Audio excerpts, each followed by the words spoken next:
A very warm welcome to you all. Our first MEG Talks for this financial year 23.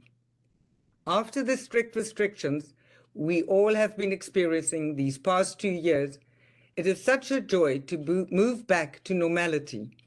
We are working from office and will love to meet you at our new location. Main complex, 4th floor, room 206. Speaking of normality, our annual Arts and Craft Fair will once again be held at the World Bank Group main complex.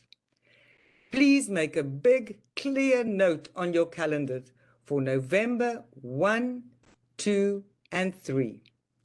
What a wonderful opportunity for us all to catch up in person while fundraising for our next cohort of grantees. Financial year 23 will see us surpass the 500 mark. Could you all please have your device on mute during the presentation? There will be an opportunity to ask questions and share your experiences after the presentation. You can also make a remark or ask a question by writing on the sidebar. The event is being recorded and you will be able to view it on our webpage meg.org/events by the end of the week. Today, we will be hearing from Regina Abotsi, a 2019 grantee from Cape Town University. She has already made her name in the international arena through her research as a pharmaceutical microbiologist. Meeting with Regina earlier this summer, where she presented her research results here in Washington, D.C., I was immediately struck by her spontaneous, sunny personality. She can share her very scientific research in an enthusiastic and clear manner, as you will experience today. HIV is still very real and faces many problems to solve and live with. Thank you, Regina, for being part of the solution and giving hope to many. Greetings, everyone. Today I'm very privileged and very pleased to have this opportunity to share some of the research I have been conducting with MEG. So my name is Regina Abotsi. I'm a 2019 MEG South African Program grantee, and I just recently completed my PhD at the University of Cape Town, South Africa. Today, I'm going to share some of the findings of my research work with you, and the title of my talk is Old Solutions for New Problems, Chronic Lung Disease in Older Children with HIV. I'm going to begin with a brief personal background, and then I'll talk about my research and our main findings. So I was born and raised in a small town in the Volta region of Ghana, West Africa, called Anloga, as we can see on the map on the slide.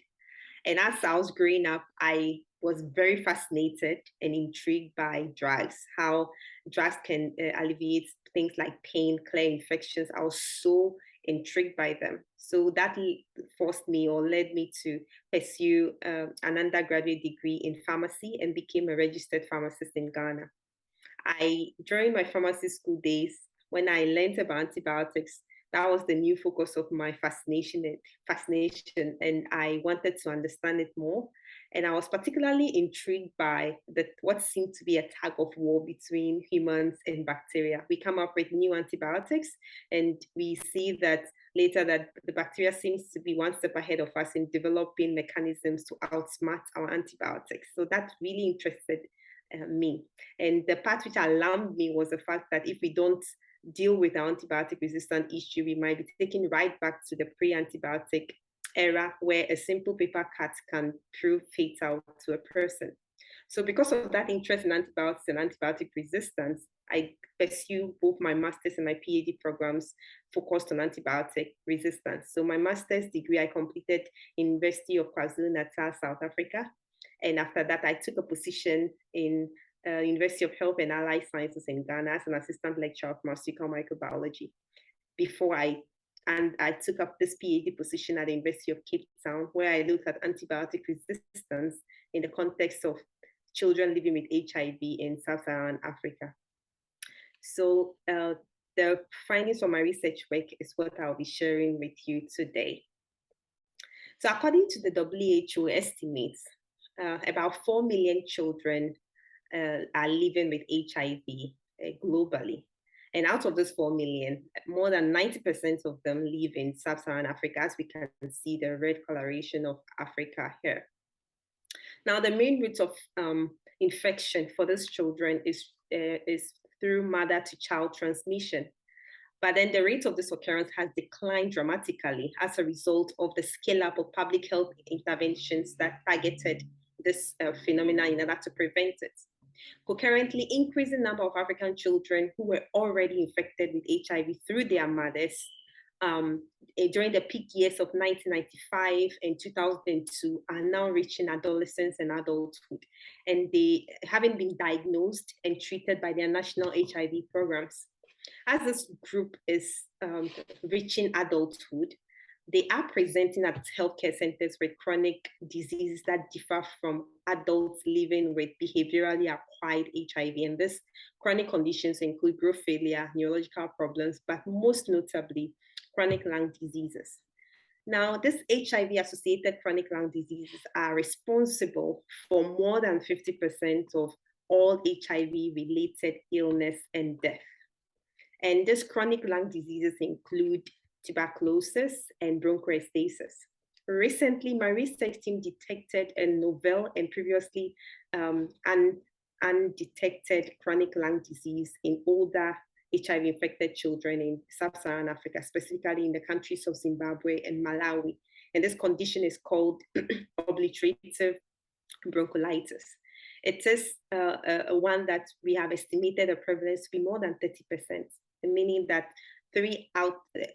for every 3 older HIV-infected child living with HIV, at least one of them has this lung pathology or disease. Now, obliterative bronchiolitis affects the small airwaves within the lung, as we can see in the image here.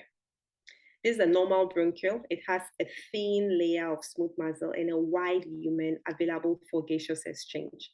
But the clinical picture for that of obliterative bronchiolitis is somewhat different. We see that there's a remodeling of the bronchiole, where specifically we see that the smooth muzzle layer, which was thin here for a normal bronchiole, is thickened, and it narrows the lumen available for gaseous exchange. As such, sufferers from this condition, they present to the healthcare centers with symptoms like breathlessness, fatigue, and reduced exercise tolerance, among others. Now, the cause or the pathogenesis of this particular condition is something we don't fully understand, but we speculated by it might be the result of the repeated respiratory infections that these children who have HIV and are growing in Sub-Saharan Africa, where infection burden is high, they experience, coupled with the chronic inflammation that exists within HIV itself. As such, a treatment or a drug that may be effective in managing this condition must be able to tackle the infectious component of it and also the inflammatory component of it. And one such drug is azithromycin. So azithromycin is an antibiotic. It has both antibacterial effect and a microbial effect, and it also has potent anti-inflammatory properties. And we hypothesized that it might be beneficial to this patient population.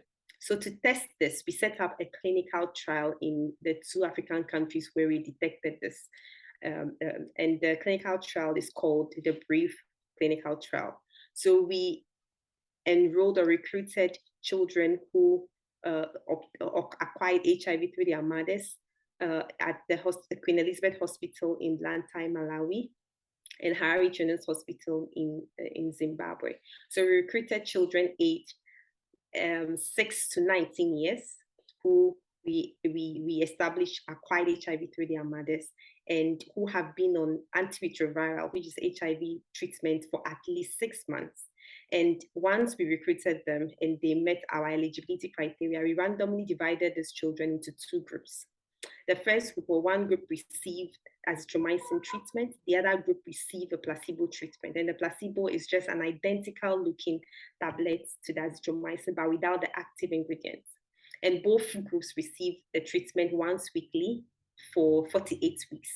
At the end of the study, we observed that the participants who were in the azithromycin group, they were less likely to experience worsening of their symptoms, and they were also less likely to experience to be hospitalized for any reason whatsoever.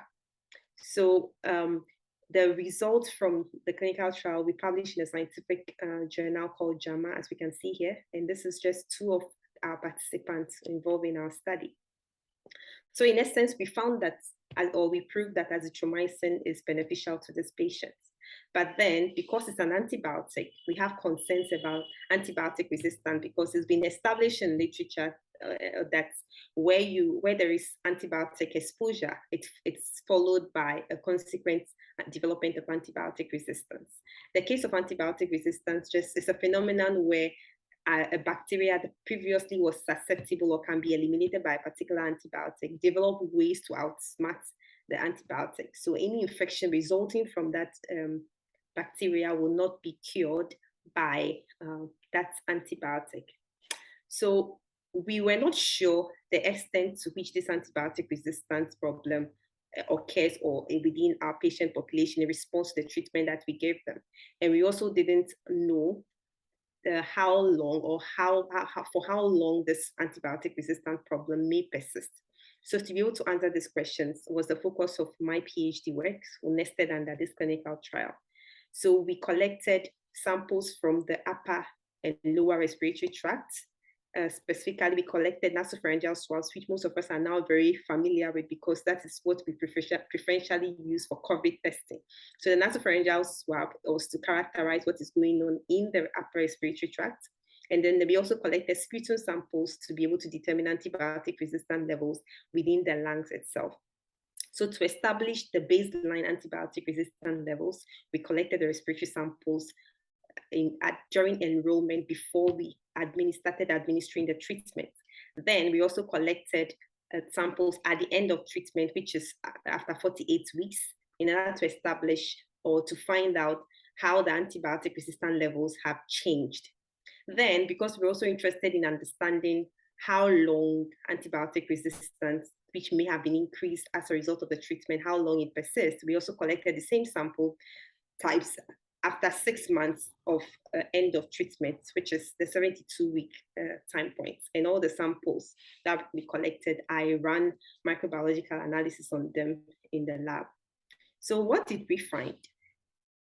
So generally, we found that azithromycin taken for about a year, which is the 48 weeks, reduce the carriage of common bacteria that cause respiratory infection. And we can see that. I don't want to bore you with too much technical information from my results. I just want to show you a cross-sectional data. So here, cross-section of my data. So here we see that the indigo bars refer to the azithromycin group and the green refers to placebo. So we see that for a cross-section of the bacteria that we tested for, we see that at the 48-week time point, which is the end of treatment, we see a reduction in the carriage of the first bacteria, the second one, and the third one.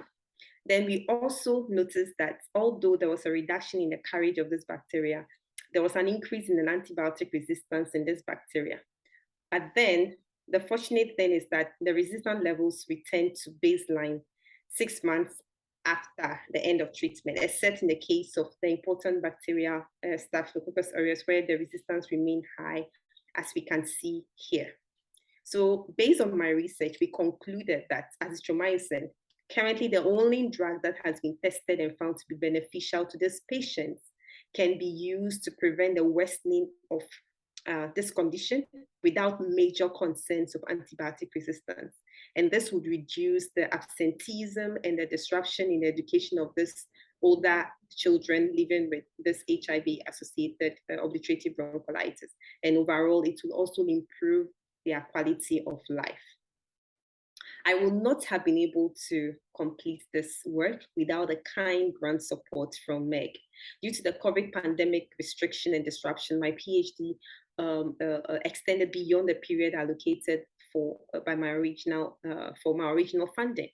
And the MEG funds allowed me to be able to support myself and my dependents in the months leading to the completion of my PhD. And I would like to use the opportunity to thank all the donors for their generous support that they continue to give to MEG, and also to just highlight that, yes, the grant go a long way to support quite a number of us women involved in research that seeks to improve the lives of women and children. I also like to thank the MEG president, Magdalene, and also the board members and all the hardworking individuals that have been working behind the scenes to make this grant available to us. And we are very grateful.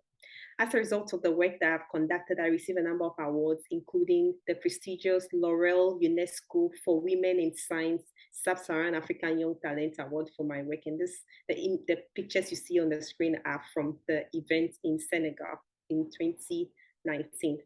I'd like to use this opportunity also to thank my supervisors and also collaborators and the entire brief study team. But most especially, I also like to thank the brief study participants and their families, without whom the study wouldn't have taken place. I also like to thank our funders and all the institutions that have supported this study. Finally, I would like to thank all of you for taking time off your busy schedules to come and listen to this talk. I will be happy now to answer any questions that you may have. Thank you. Thank you very much. I really appreciate this, and it just makes it clear. If anybody has a question, just pop up and ask the question. I'm going to start off by something that I was wondering. The AVR therapy treatment, from what age do they give it? I mean, the mothers have it so they don't expose the HIV to the babies and the children from now on. And this is a middle group. But from what age do they actually, and if they test positive, from what age can you actually use that therapy? Yeah. So, yeah, thank you so much for that question. So, currently, the policy is that once a person is diagnosed with HIV, they are immediately placed on antiretroviral treatment. So for children or for babies that test positive for HIV, they have to be placed on antiretroviral treatment from infancy. But that's not the case for our patient population. Quite a number of them were placed on ARTs at a later stage because the previous policy suggested that someone with HIV must have a particular CD4 count before they are put on antiretroviral treatment, because it's a lifelong treatment and you don't want to unnecessarily expose people and have to force them to be on the treatment for a very long time. So the answer to your question is that as soon as the diagnosis, they have to be placed on it, and that's what they are doing now. But for my patient population, they started treatment later. Yeah. Thank you, Regina. So ideally, they could start from the beginning, and then they won't get this bronchiolitis, chronic bronchiolitis. Okay. Who has the next question? I would love you to pop up, and we can see you. I have a question. Yes, thank you, Priscilla. Yes. In the U.S., azithromycin costs very little. I don't know about people without insurance. How is the drug provided? Is it difficult to obtain, and is there significant cost, or is it a very inexpensive drug that's easy for people to obtain? Okay, so I can speak for Ghana and probably South Africa, because those are the two countries that I've actually lived in. And as a pharmacist, yeah, I can say that it's not as cheap as a drug like amoxicillin and penicillin. Those are like the cheapest antibiotics. But azithromycin is relatively also affordable. In our study, we gave to the patients and we bought it and administered it to the patient. But yeah, so in terms of affordability, it's not that expensive. Yeah, it's not that expensive. Okay. And if I may add, another reason why it's not that expensive is also because you only need, in most cases, you actually need just a dose or 3 days dose to be able to get the same effects as using 7 days of amoxicillin. Yeah.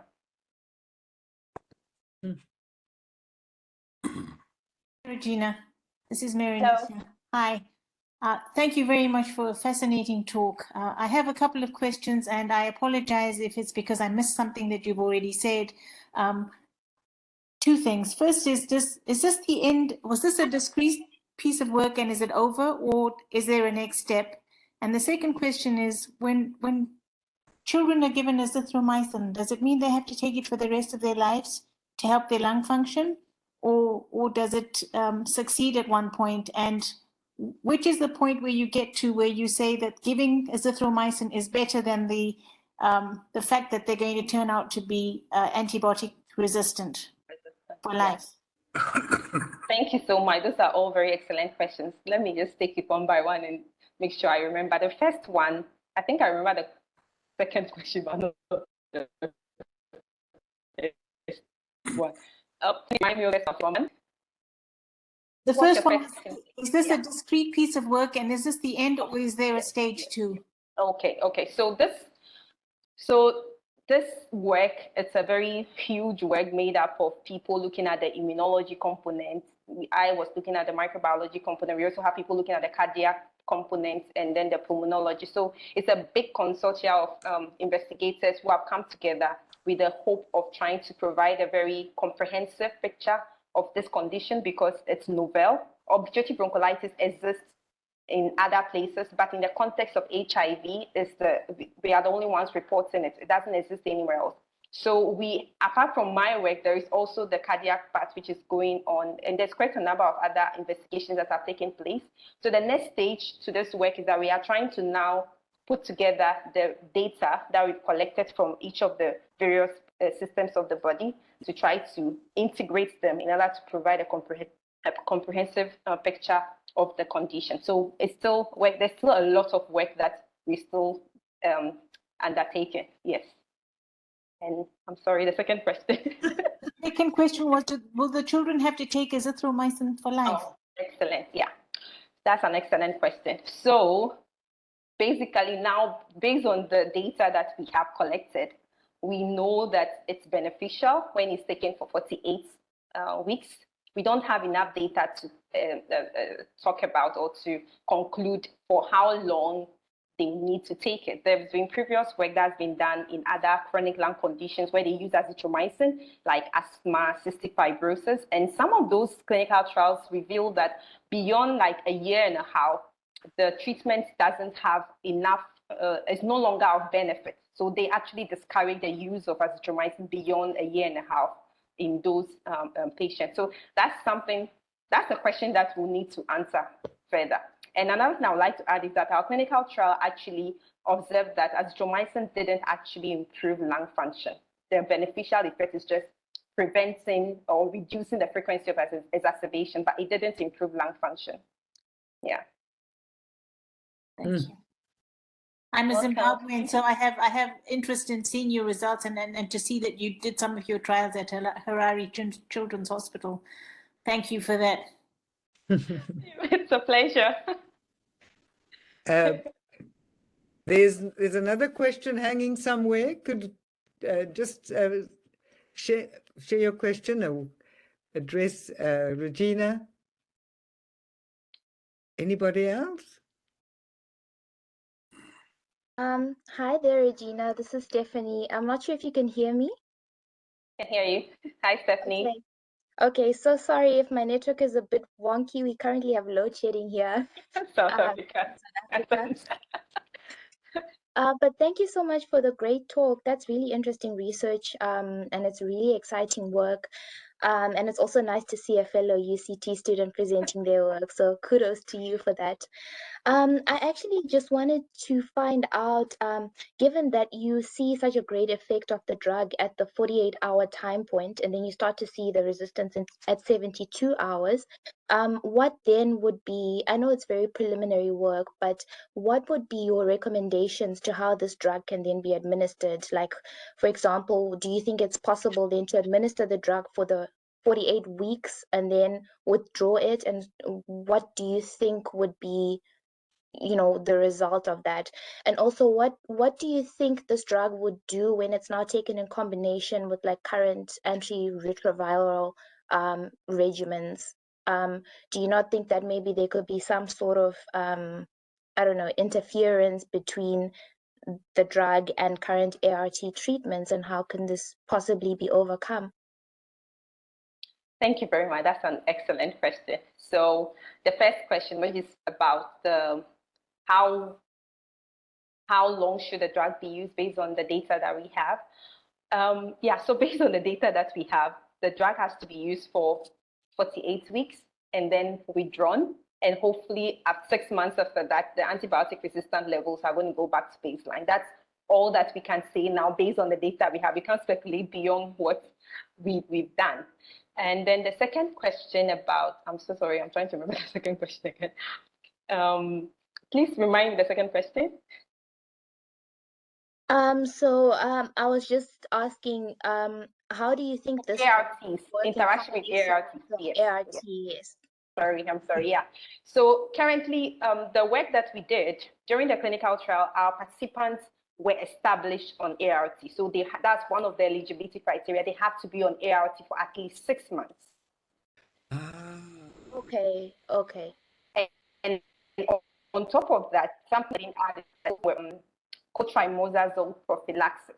So we didn't stop any of the drugs that they are on based on the policy that they have.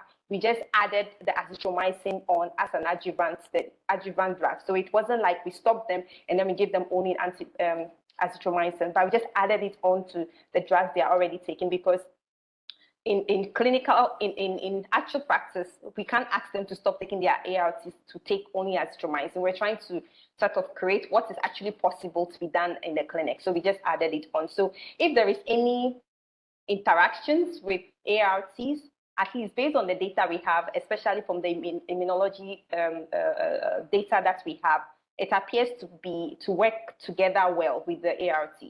Okay, that makes sense. Yeah. Thanks. Great. Thank you for the question. And thank you, Stephanie. And I would like to just give a little kudos to Stephanie. She is our first MEG UCT grantee, which means Cape Town University have actually sponsored 50% of her grant because they know we have very good quality students we choose. Thank you, Stephanie. And I'm glad you could make it with no electricity. This is a wonder. Miracles happen. I'm glad I was able to make it. Thank you so much. Thanks, Stephanie. I'm waiting for another question, and I think Regina as well. She's fired up now. What questions do we have for her?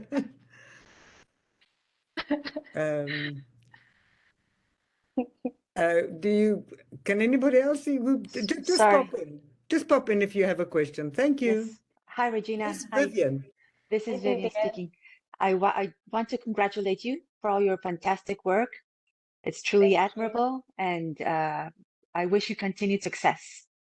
I have a quick question. I don't know if you addressed it and I missed it. How did you decide to focus on this age group? And do you have any knowledge, any idea if you would find similar results in another age group? Okay, thank you very much. That's an excellent question. So we conducted this clinical trial as a follow-up to a number of studies we already have been conducting. So our first study, so we've been conducting studies on in children with HIV, all the age groups. But then this specific age group is the one that we detected this novel chronic lung disease in. That's why we focused on them.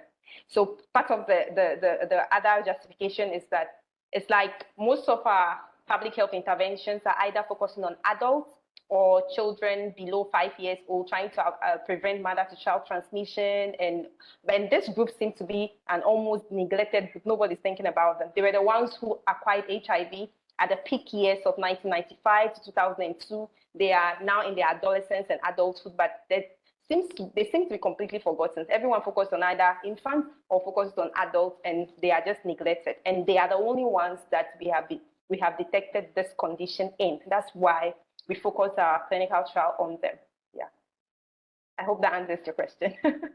No, it's a very interesting phenomena that everybody looks at HIV and that there becomes a group that we neglect. Yes. Because I know Yes. babies, everybody, even if you go to sponsors, they want to help the babies and they forget about the teenagers. Yeah. Very interesting.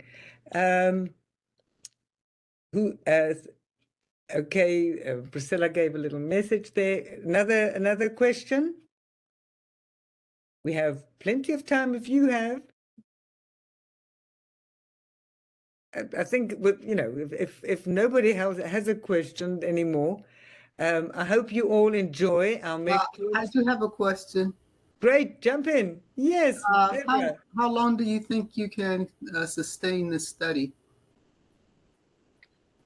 So actually, the study has concluded. The study concluded in 2018, 2019. We concluded the study. So we are not enrolling anymore. We are not giving the drugs anymore. The study has already concluded. All we are doing now is to use the data we've collected, the clinical specimens. We are still doing research on them to try to find out more about the condition. So the study was generously supported by the Norwegian Medical Research Council. They funded the entire study. Yeah. Are there any hopes for it to continue with the recipients that you've already started with, or would you start again? So we have a number of grant applications that we are putting in to continue pairing this particular cohort of patients. So a number of our clinician collaborators are the ones who care for this patient. So there is continuous contact with this cohort of patients. So we are still conducting other researches on them, and then the future research we'll be conducting will also include them. Like I said, they are the sort of like the neglected group, and then the younger children who now have HIV, because they are placed on antiretroviral treatment from birth. Quite a good number of them don't have this condition. So we are focusing on this group for quite some time to come. Yes. And while you were, looking at the studies or you've read about, is there a interesting social component about the communities looking at after these children or the group of HIV? I mean, I think this stigma is not a great thing anymore. I mean, it is a chronic condition and we can treat it. Is there special support for these young children young adults? Well, yeah. I'm not entirely sure, but I know a colleague of mine is actually he's finished. He did his PhD. He was looking at the social component of the work. So looking at stigmatization or the experiences of these children in school. They tend to experience a lot of absenteeism and disruption in their education because of the illness. They tend to experience a lot of symptoms that prevent them from going to school. So I don't fully know what he's found, but I know that there is an element or an aspect of our study that actually focused on this social element. Yeah. So it's been a very holistic approach. Yes. Yeah, Yes. because you have different fields like the cardiology and people. So it's exactly. It's good to know. They look at the whole thing. It's not just looking at the whole thing. Yeah, Yes. Anybody else who would like to pop in? Yes, Colin. I can at least see your finger. Yeah, sorry, the lighting's not so good. Regina, I'm very impressed and congratulations. The work you're doing is fantastic. I just wanted to ask you whether in your work as a female scientist, you face any advantages or disadvantages in being a woman. Thanks, Colin. That's an interesting question. Honestly, when I look back, I think I have actually benefited a lot by being a female in science, because all the scholarships that I got, starting from my undergraduate years, or every scholarship I got is something that is restricted or dedicated to women. So I would personally say that because I'm a female, I've actually enjoyed quite a lot of advantages and haven't actually faced any sort of discrimination because I'm a woman. So that's my personal experience. I grew up in a household where my father believes there's nothing like male and female, boys and girls. Everyone, he expects the same level of excellence from everybody. And so that has been the kind of environment I've grown in. I've never been in an environment where I would characterize any discrimination as based on the fact that I'm a woman. No. Okay, and it's not that, say, male scientists would tend to discount what you say. I mean, I've read that is a phenomenon that often females in science, that, you know, a male scientist saying the same thing is listened to more than a female. It's true. It's true that is the experience. I think my experience as a female in science is the exception, not the rule. I do know that quite a number of colleagues have experienced things like that because they are females, or even the expectation that is half of them is also limited by the fact that they are females. There are questions like, why do you still want to do your master's? You're a female, just go get married and have children and all of that. So I know my experience is the exception, not the rule, but there are quite a number of people I personally know who have experienced discrimination because they are females. Yeah. Thank you. Okay, thanks, darling. Another question? I think we're mulling all the information and then it pops up. We get these questions. I had a quick question, madam. Yes, go for it. Go for it. Yes, I'm glad. Yeah, I don't know if you can see me. No, we can't. Okay. It'll be good to see you, Grace. Thank you for your presentation. My question is, as a female, there's certain cultural norms or barriers that you face, whether you're sharing data, whether it's being trustworthy, right? So I just wanted to see what are the barriers you have faced within your community that have prevented you maybe to go as far as you wanted to, other than finances. Thank you. Thanks, Grace. I'm just thinking about it. I don't think there are actual barriers. Okay, maybe one thing is what I already shared with Collins, which is the issue of, okay, yeah, you have gone to school, you're still doing your PhD, you want to do your postdoc and all that, but why? You're a woman, like, go get married and have children. Like, what are you going to use all this education for? So for me, I think that's the only thing that I would say might not a barrier per se, but at times, because of the environment you grew up in and the socialization, sometimes it kind of gets to you because no matter what you've done in the eyes of your society, you haven't accomplished as a woman just because like you haven't gotten married, you don't have children, and you are not completely dedicated to raising your kids and you are chasing after a career. So in their eyes, even if you become the president of the US, so long as you're not married, you don't have children, you failed as a woman. So for me, I think that's the only thing I might share that might be a negative thing. But outside of that, in the career space itself, I've worked with men. My supervisors were men. They were extremely supportive and they provided me excellent mentorship. They are always the ones recommending things for me to do. So I've got a lot of support from men. Yeah. Thank you. Regina, we want to wish you all the best for the future. And I know going along, they're difficult choices, but I think you've done a great work from your beginning and up to now, where you've got to find you've finished your PhD and there's a new part of her life that's starting. And the one thing, what you experienced by not being discriminated, I think if you're an extraordinary woman, which we have identified you are empowered and and you get respected. And I think you participating on an equal field. And we are very, very proud to have you as one of Meg's grantees. Thank you so much for sharing the time and just being with us. And do not forget, stay in contact. And that's the same for all our grantees. We really love hearing from you and knowing you. Thank you very much. Thank you, Regina. Thank you very much. Thank you, Well everyone. done. Thanks, Madeleine. Thank you. Bye. Thank you. Thank you very much.